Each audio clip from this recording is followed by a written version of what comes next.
changes happen in our city.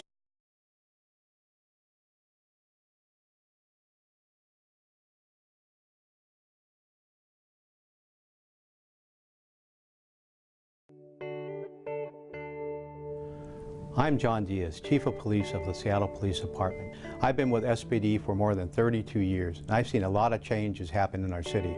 But one thing has remained constant, and that's our commitment to fighting crime, reducing fear, and building community for all people. That includes people who are lesbian, gay, bisexual, or transgender. No one deserves to be taunted or bullied or harassed for any reason, particularly for their sexual orientation. I want to assure you that the men and women of SPD are here to help you. Together, I believe we can make this amazing city an even better place. It does get better.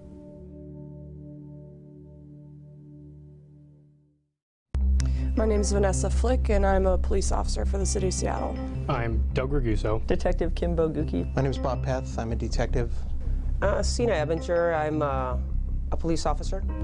I've always had the overwhelming feeling that I wanted to help people.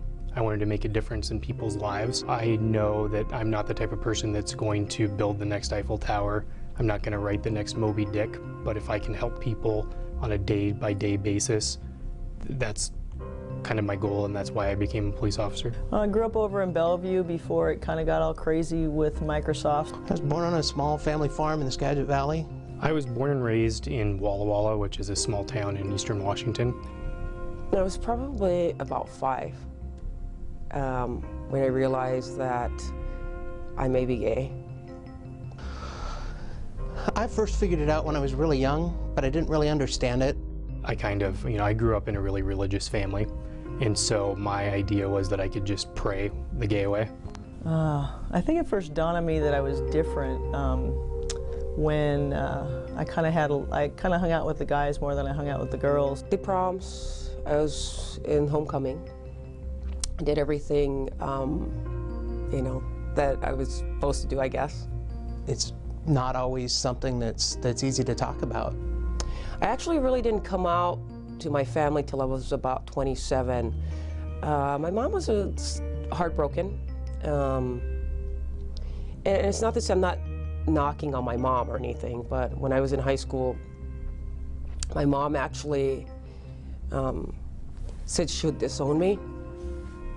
It was upsetting because I knew it wasn't a phase, and I kept trying to prove that, this isn't something that's going to go away in 6 months. This isn't something I'm just playing around with. This is permanent, and this is who I am. I remember kind of waking my mom up one night because I went through my first real breakup, and my heart was broken. And I said, Mom, I got to talk to you about something. And she rolls over and she's like, what's going on? And I said, well, I'm gay. I didn't know this, but she cried for a while and felt like it was her fault. In middle school, there was a lot of name calling, a lot of accusations, and of course at that point in time I wasn't ready to come to terms with it yet. So I would get angry and shout out, no, I'm not a lesbian, don't say those things about me. And for me, the fear of losing the close bonds I had with my family was something that was close to my heart and something that I was really worried about. Right about 17, 18, 19, I finally came to the realization that, I was unhappy. I had a boyfriend, and, it just didn't click and didn't feel natural, and finally I don't want to be unhappy anymore. One of my biggest fears when I came to Seattle for the police department was that I wasn't going to be accepted.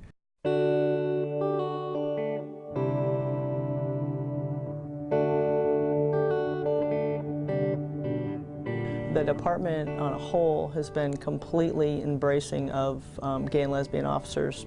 It's been really easy, and I never wanted to hide it on the police department because then it would perpetuate the thought that it was wrong. I had to live under the radar for 11 years while I was in the military. So I didn't want to do that again. People will show up at barbecues or events with their partner, and whether they're gay or straight, it doesn't really matter, and everybody's really accepting. And I think that, 23 years ago, it wasn't really like that. It does get better. I think back to the moments where I struggled in my life compared to where I am now, and for the first time in my life, I would say that I'm a happy person. I think I'm a well-balanced person, and it's because I'm in touch with who Doug really is. teenage life is never easy. You got to learn, get through it, and tough it out.